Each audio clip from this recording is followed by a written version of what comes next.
So we are continuing the one and only Ivan, and we are at Poor Mac on page 154. Mac groans. He stumbles to his feet and hobbles off towards his office. Ruby watches him leave. I can't read her expression. Is she afraid? Relieved? Proud? When Mac is gone, George and Julia lead Ruby from the ring. "It's okay, baby, it's okay," Julia says, stroking Ruby's head. They settle Ruby in her domain and make sure she has fresh food and water. Before long, Ruby's dozing. "Dad," Julia asks as George locks Ruby's iron door, "do you think Mac would ever hurt Ruby?" "I don't think so, Jules," George says. "At least I hope not. Maybe we could call someone." George scratches his chin. "I wish I could help Ruby, but I wouldn't know how. I mean, who would I call? The elephant cops? Besides," George looks down, "I need this job, Jules. We need this job. Your mom, the doctor's bills." He kisses the top of Julia's head. "Back to work. You and me both." Julia sighs and reaches for her backpack. She removes a piece of paper, a bottle of water, and a small metal box. "Homework first," George says, wagging a finger, "and then you can paint." "It's for art class," Julia explains. "We're doing watercolors and I'm going to paint Ruby." George smiles. "All right then, just don't forget your spelling." "Dad," Julia asks again, "did you see Mac's face when Ruby hit him?" George nods. "Yes," he said solemnly, "I did." He shakes his head. Poor Mac. He turns away, and only then do I hear him laughing. Julie opens the metal box. I see a row of little squares. Green, blue, red, black, yellow, purple, and orange. The colors seem to glow. She pulls a brush with a thin tuft of a tail in its end. She dips the brush into water and wets the paper, then taps at the red square. When the brush meets the damp paper, pink petals of color unfurl like the morning flowers. I can't take my eyes off that magical brush. For a moment, I'm not thinking about Ruby and Mac and the claw stick and Stella. Almost. Julia touches red again, then blue, and there, suddenly, is the purple of the ripe grape. She touches the blue, and her paper turns to summer sky. Black and white, and now I see she is painting a picture of Ruby. I can't make out her floppy ears, her thick legs. Julia stops painting. She takes a few steps back, hands on her hips, gazing at her work. She scowls. "It's not right," she says. She glances over her shoulder at me. I try to look encouraging. Julia starts to crumple up the paper, then reconsiders. Instead, she slides it into my cage at the spot where my glass is broken. "Here you go," she says. "A Julia original. That'll be worth millions someday." Gingerly, I pick up the paper. I do not eat a single bite of it. "Oh, hey, I almost forgot." Julia runs to her backpack. She pulls out 3 plastic jars. 1 yellow, 1 blue, 1 red. She opens the jars, and an odd, not food smell hits my nose. Julia pushes the jars one by one through the opening. Then she slides some paper through. "These are called finger paints," she said. "My aunt gave them to me, but really I'm too old for finger painting." I stick a finger into the red jar. The paint is thick as mud. It's cool and smooth, like bananas underfoot. I pop my finger into my mouth. It's not exactly ripe mango, but it's not bad. Julia laughs.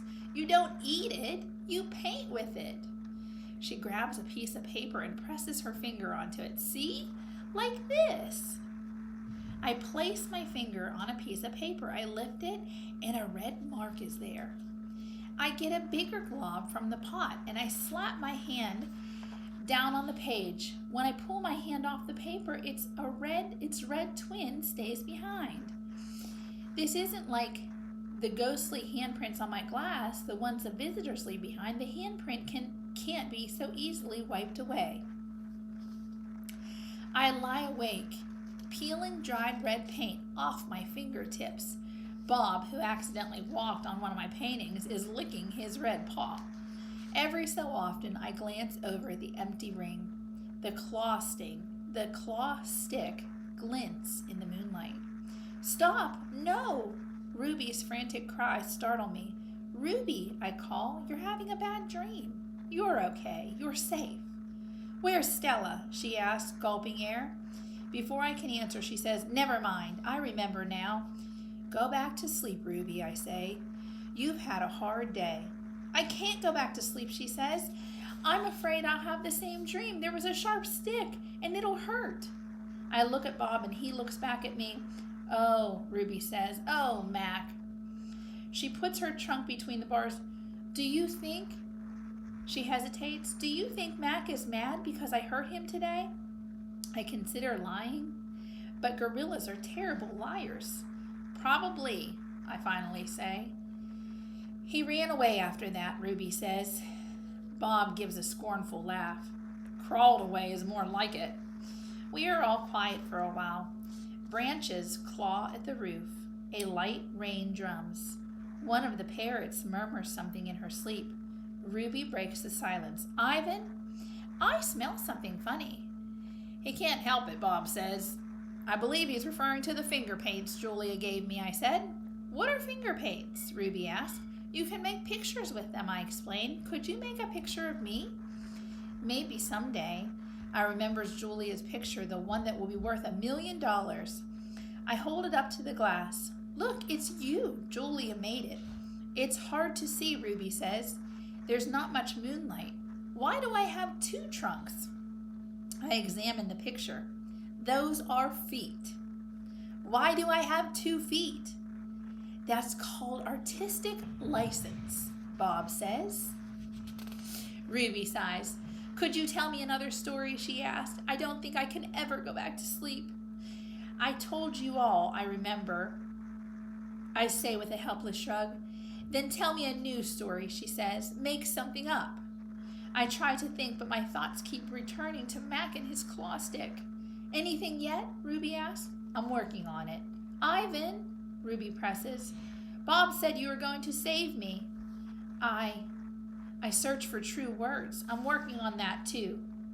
Ivan, Ruby says in a voice so low I could barely hear her. I have another question. I can tell from the sound of her voice that this will be a question I don't want to answer. Ruby taps her trunk against the rusty iron bars of the door. Do you think, she says, that I'll die in this domain someday like Aunt Stella? Once again, I consider lying. But when I look at Ruby, the half-formed words die in my throat. Not if I can help it, I say instead. I feel something tighten in my chest, something dark and hot. And it's not a domain, I add. I pause, and then I say, it's a cage. Okay, we're going to stop right here. And our next part is called The Story. So we'll find out more the next time.